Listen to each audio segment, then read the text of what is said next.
And why is it Wilkerson? You're relating to a particular.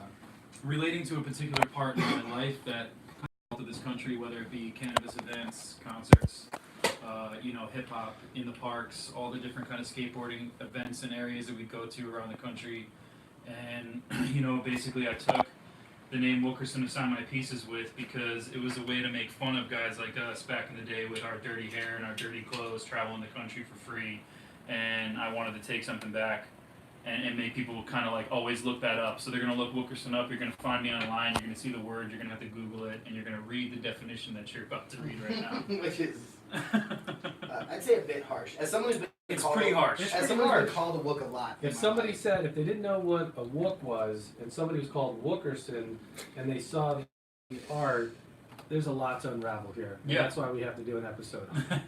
And you're a Bay Area guy, right? I grew up on the East Coast, but I've been in the East Bay Coast. for 15 years. My girlfriend is a Bay Area native.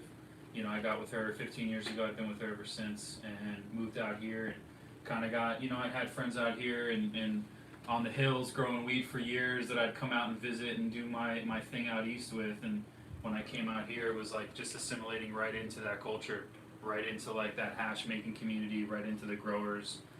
Later into the cannabis industry and working with other brands, and so I really kind of the Bay Area adopted me, and I really feel like the Bay Area has like it was just home as soon as I got here. Like I Yeah, didn't even have to adjust. It's funny. I'm Makes from sense. Florida, so there's 3 East Coast guys. yeah, and Third Coast over there, Third Coast. Yeah. But you got like for me when I came out, It's a big Norfolk. part of like my art career now is that I was adopted into this this graffiti community, and although I never really went out and wrote as much myself, and I was always in the black book because I was out there hustling weed and never wanted to get busted with graffiti charges with all the pounds of weed I'd have in my house. Like when I was still doing that, it was like, I was part of these crews, and the graffiti kids were a lot of the trimmers and all the crews, and like in California, like the cannabis culture really does run through that graffiti culture. It's part of that street thread, and it's prevalent, and Yeah.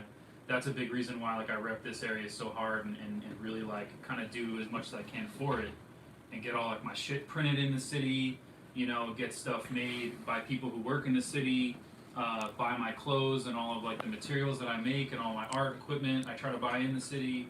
San Francisco pretty much tried to kick all the artists out over the past bunch of years and has been pretty successful.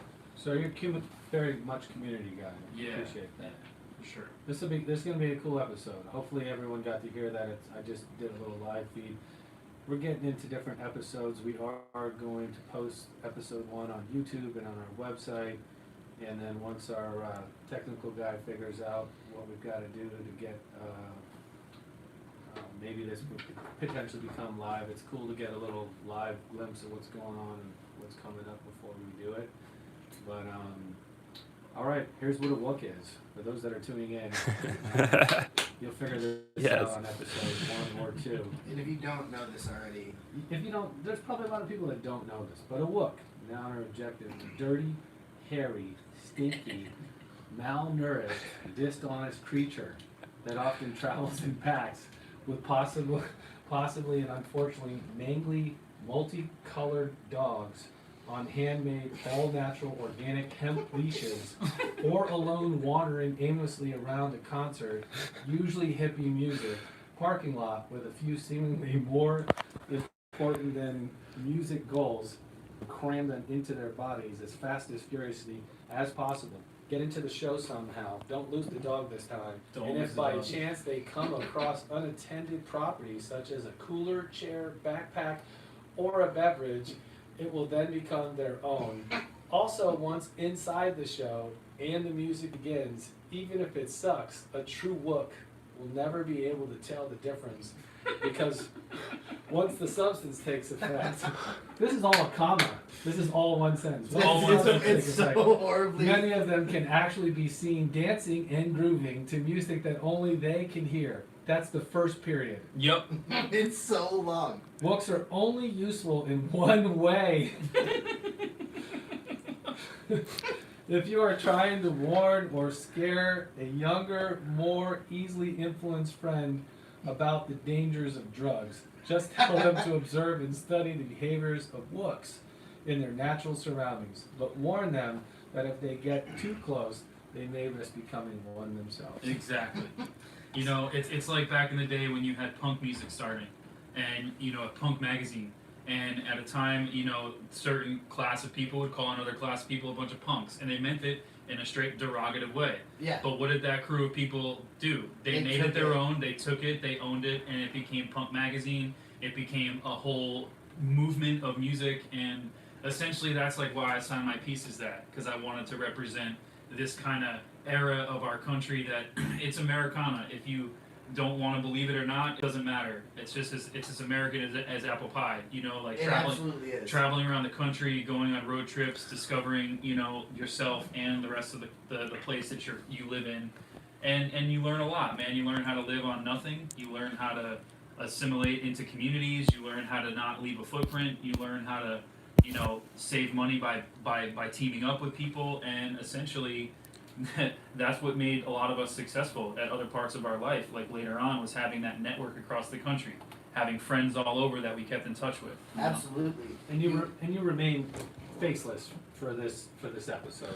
Yeah, and I remain faceless. You come to my shows and you want to buy pieces from me and you want to meet the artist. I'm out there. I'm no problem talking to people and showing my face. But He's very friendly. I'm a very friendly person when you see me in person. But the faceless aspect. You don't really match some of these descriptions. No. You probably have hemp clothing.